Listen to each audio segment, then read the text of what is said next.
할렐루야, 사랑하는 성도 여러분, 오늘 하나님께서 저와 여러분들에게 주시는 말씀은 열왕기상 4장 20절에서 34절에 있는 말씀입니다. 솔로몬이 왕이 된 이후에 나라의 행정 체계를 전보다 더욱 강화시키고, 그리고 적재적소에 필요한 일꾼들에게 일을 맡기고 그들을 세우는 것을 볼 수가 있습니다. 오늘 본문에도 27절 말씀과 28절에 있는 말씀을 보면, 먼저 27절입니다. 그 지방 장관들은 각각 자기가 맡은 달에 솔로몬 왕과 왕의 상에 참여하는 모든 자를 위하여 먹을 것을 공급하여 부족함이 없게 하였으며, 28절에는 또 그들이 각기 직무를 따라 말과 준마에게 먹일 보리와 꿀을 그 말들이 있는 곳으로 가져왔더라 라는 말씀이 있습니다. 솔로몬이 세운 지방에 장관들이 있었고 그 직무가 있었습니다.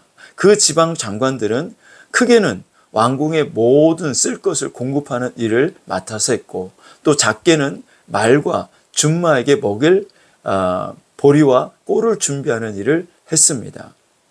28절에 나와 있는 말씀처럼 그들은 각기 직무를 따라 큰 일이든 작은 일이든 그 직무에 충실했음을 볼 수가 있습니다. 큰 일에만 마음을 두고 작은 일을 소홀히 하지 않았다라는 말씀입니다. 여러분, 성공적인 인생을 살기를 우리는 원합니다. 누가 성공적인 인생을 살 수가 있을까요? 큰 일이건 작은 일이건 자신에게 주어진 모든 일을 성실히 감당해 나가는 사람입니다. 그런데 성공적인 인생을 살지 못하는 사람들도 있습니다. 하나님께 귀하게 쓰임받지 못하는 사람들은 큰 일은 귀하게 여기고 작은 일은 귀하지 않게 여겨서 소홀히 하기 때문입니다. 교회 안에서도 청소를 하거나 식당 봉사를 하는 것은 소홀히 하고, 성가대나 재정을 보는 일은 귀하게 여깁니다. 이것은 잘못된 생각이죠. 목사가 설교하는 일은 귀한 것이고 성도가 교회에서 청소하는 일은 천한 일이냐? 그렇지 않습니다. 목사가 설교하는 일도 중요한 일이고, 성도가 청소하는 일도 하나님 앞에는 귀한 일입니다. 다윗을 보면 다윗이 어렸을 때 양을 치는 일을 했죠. 그 양 치는 일을 다윗은 굉장히 성실하게 감당했습니다. 사자나 곰이 와서 그 어린 양을 물어갈 때 다윗은 끝까지 쫓아가서 그 사자의 입속에 있는 양을 빼앗아 왔습니다. 자기의 생명에 위협이 있음에도 불구하고 양을 돌보는 일을 이와 같이 성실하게 감당했던 것입니다.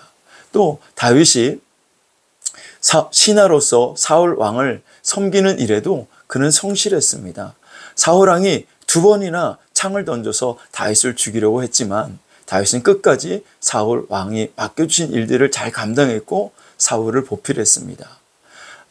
할 수 있는 데까지 다윗은 사울을 보살폈던 것을, 또 섬겼던 것을 볼 수가 있죠.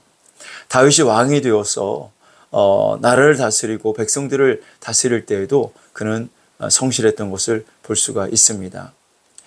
자, 다윗이 왕이 되는 일만 크게 여기고 귀하게 여기고 그것을 중하게 여긴 것이 아니라, 다윗은 어렸을 때부터 양치는 그 작은 일도 귀하게 여기고 그 일을 성실하게 감당했다라는 사실입니다. 그렇기 때문에 하나님께서 다윗을 이스라엘의 왕으로 세웠던 것입니다. 만일 다윗이 양치는 일은 이건 작은 일이고 이런 것은 대충 해도 된다, 양 한두 마리 사자나 곰에게 잡혀 먹히는 거 그럴 수도 있는 거지 하면서 소홀히 하고 성실하게 그가 맡겨진 일을 감당하지 않았다면 하나님께서 다윗을 이스라엘의 왕으로 세우지 않았을 겁니다. 여러분, 지금 무슨 일을 하고 계십니까? 하나님께서 맡겨주신 직무가 무엇입니까? 그것이 큰 일이든 작은 일이든 성실한 자세로 감당하실 수 있기를 바랍니다. 큰 일이든 작은 일이든 귀하게 여기고 그 직무를 잘 수행해 나갈 때 하나님은 그 사람에게 더 큰 일을 맡길 수 있는 것이고, 그 사람을 귀하게 쓰시고 그리고 그 사람을 높여주실 수가 있는 것입니다. 하나님은 우리에게 처음부터 큰 것을 맡기시는 분이 아니십니다. 누가복음 16장 10절을 보시면 지극히 작은 것에 충성된 자는 큰 것에도 충성되고 지극히 작은 것에 불의한 자는 큰 것에도 불의하니라 라고 말씀합니다. 여러분, 작은 일도 귀하게 여기십시오. 내게 주어진 일이 크든 작든 최선을 다해 성실히 감당하십시오. 이런 사람이 성공적인 인생을 살아갈 수가 있는 겁니다. 이런 사람이 하나님께 더욱 귀하게 쓰임받을 수가 있는 것입니다. 오늘도 내게 주어진 일이 크든 작든 상관하지 말고 그 일을 귀하게 여기고 끝까지 성실하게 잘 감당해 나가실 수 있는 귀한 하루가 될 수 있기를 주님의 이름으로 축원합니다.